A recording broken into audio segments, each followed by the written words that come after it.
తులసికి ఒక లక్షణం ఉంది.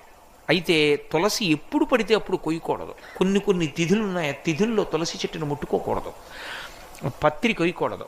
ఆ తులసి తెచ్చి ఇంట్లో ఉంచుకుంటే మీరు కొన్నాళ్ల పాటు పూజ చేయొచ్చు. అందుకే సాధారణంగా ప్రయాణంలో ఉన్నప్పుడు ఏం చేస్తారంటే ఇంత తులసి ఇన్ని మారేడు దళాలు పెట్టిలో పెట్టుకుంటారు. పూజ పెట్టని ఒకటి ఉంటుంది.